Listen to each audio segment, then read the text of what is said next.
আসসালামু আলাইকুম রহমতুল্লাহি ওবরকাতুহু। সম্মানিত দর্শক, আজকে যখন ভিডিওটি করছি ঠিক সেই সময়টাতে বাংলাদেশের একটি খবর রীতিমতো অনেক অবাক করেছে। আপনারা সবাই জানেন যে ত্রয়োদশ জাতীয় সংসদ নির্বাচনে বাংলাদেশ জাতীয়তাবাদী দল বিএনপি ভূমিধস বিজয় লাভ করেছে। আর সঙ্গতির কারণেই বিএনপির চেয়ারম্যান জনাব তারেক রহমান সাহেব প্রধানমন্ত্রী হচ্ছেন।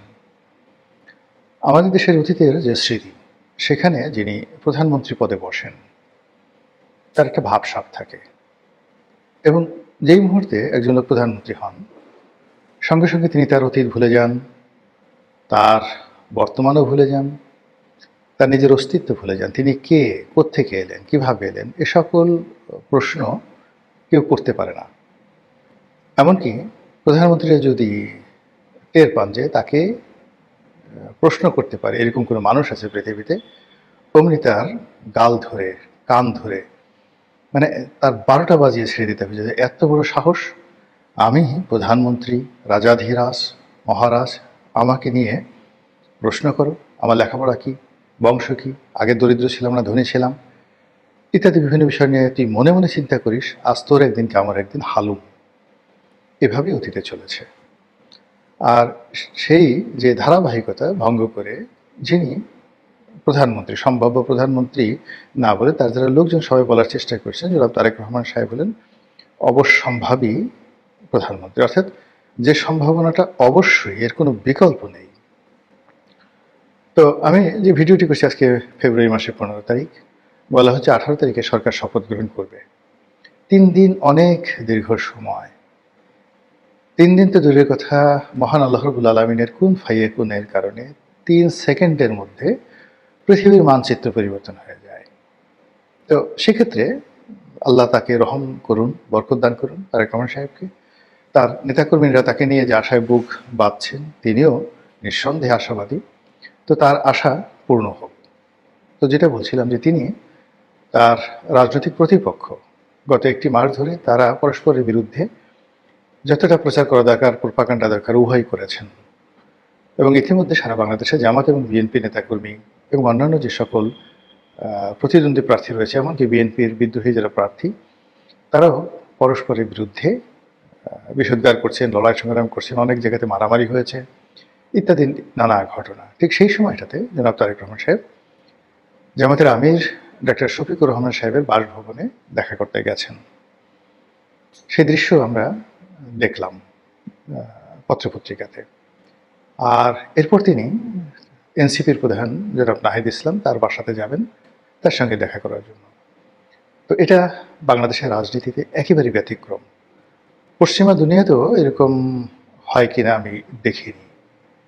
বরং যিনি নির্বাচিত হন, নবনির্বাচিত প্রেসিডেন্ট বা প্রধানমন্ত্রী, তাকে অভ্যর্থনা জানানোর জন্য সবাই সেখানে যান। এরকম একটা কালচার রয়ে গেছে। আবার আমরা হোয়াইট হাউসের ক্ষেত্রে দেখেছি, ধরুন প্রেসিডেন্ট বারাক ওবামা, তিনি ক্ষমতাসীন আছেন, প্রেসিডেন্ট ইলেক্ট ডোনাল্ড ট্রাম্প।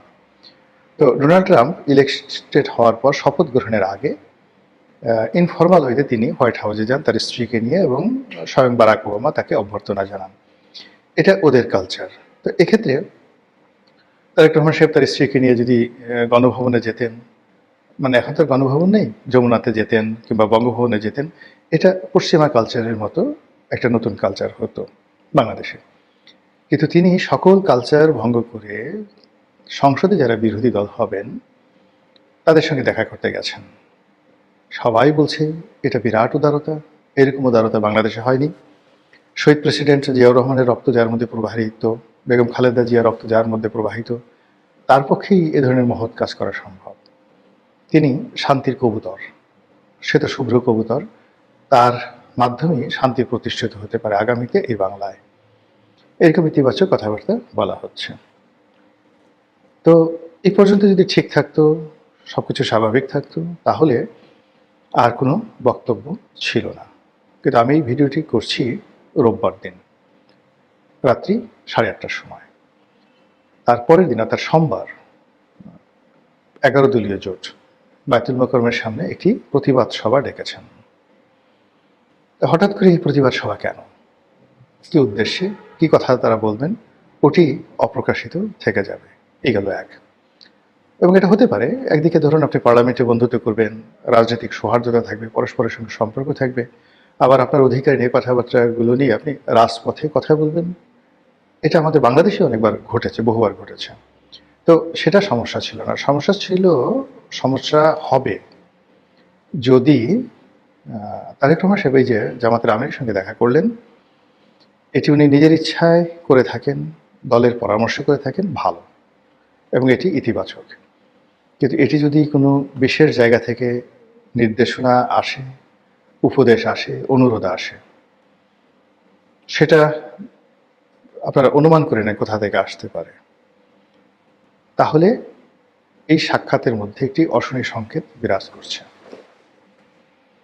যদি এ ধরনের একটি ভয় তারেক রহমান সাহেবকে কেউ দেখিয়ে থাকে যে জামাত যদি ঠিক না থাকে তারা যে কোনো সময় সংসদ থেকে বেরিয়ে যেতে পারে, তাহলে সরকারের পতন অনিবার্য, তারা শপথ গ্রহণ নাও করতে পারে, তারা শপথ গ্রহণের আগে ঝামেলা তৈরি করতে পারে, ইত্যাদি ইত্যাদি নানা বিষয়। আর সেই ভয়ের কারণে হোক, এই পরিস্থিতি উত্তরণের জন্য সেই একটা নেগোসিয়েশন বা একটি বন্ধুত্বের পরিবেশ তৈরির জন্য তার যে অগ্রগামী ভূমিকা, এটা যদি হয়ে থাকে, তাহলে এই ফলাফলটা ভালো হবে না, কোনো অবস্থাতে ভালো হবে না। আর আমাদের দেশে যারা ওভার অ্যাক্টিং করার চেষ্টা করেন বা অতিরিক্ত ভালো করার চেষ্টা করেন, তারা সবাই বিপদে পড়েন। আমাদের দেশটাই হলো শক্তের ভক্ত, নরমের জন্য। এখানে আপনি রাজা হবেন তো রাজার মতো থাকবেন, প্রজা হবেন প্রজার মতো থাকবেন। প্রজা যদি রাজার মতো ভাব দেখায়, ভীষণ রকম সমস্যার সৃষ্টি করে। আর রাজা যদি সাধারণ আলখেল্লা পরে, লুঙ্গি পরে, পাজামা পরে, পাঞ্জাবি পরে রাস্তাঘাটে ঘোরাফেরা করেন, তাহলে একটা ভিক্ষুক এসেও তাকে একটা খোঁচা দিয়ে যাবে। এই হলো আমাদের দেশের চরিত্র। তো সেক্ষেত্রে জনাব তারেক রহমান সাহেব যদি পশ্চিমা ধাঁচের উদারতা দেখাতে চান, আন্তরিকতা দেখাতে চান, সেটাও যেমন সমস্যা আমাদের দেশের কালচার অনুযায়ী। আর যদি তিনি দ্বিধাগ্রস্ত হয়ে, ভীত সন্ত্রস্ত হয়ে, কারো দ্বারা উপদেশপ্রাপ্ত হয়ে, আদিষ্ট হয়ে, অনুরোধপ্রাপ্ত হয়ে মানে বিরোধী দলীয় নেতাদের সঙ্গে দেখা করতে যান, তাহলে আপনি ধরে নিতে পারেন যে তিনি একটি দুর্বল সরকারের প্রতিনিধিত্ব করতে যাচ্ছেন, যে সরকারের হাত বা বাধা থাকবে এবং তাকে অনেক বিষয়বস্তুর সঙ্গে নেগোসিয়েশন করতে হবে, সমঝোতা করে তাকে চলতে হবে। এটি তার জন্য একটি করুণ পরিণতি বয়ে নিয়ে আসবে এবং তিনি সাস্টেন করতে পারবেন না, নিশ্চিতভাবে লিখে রাখতে পারেন।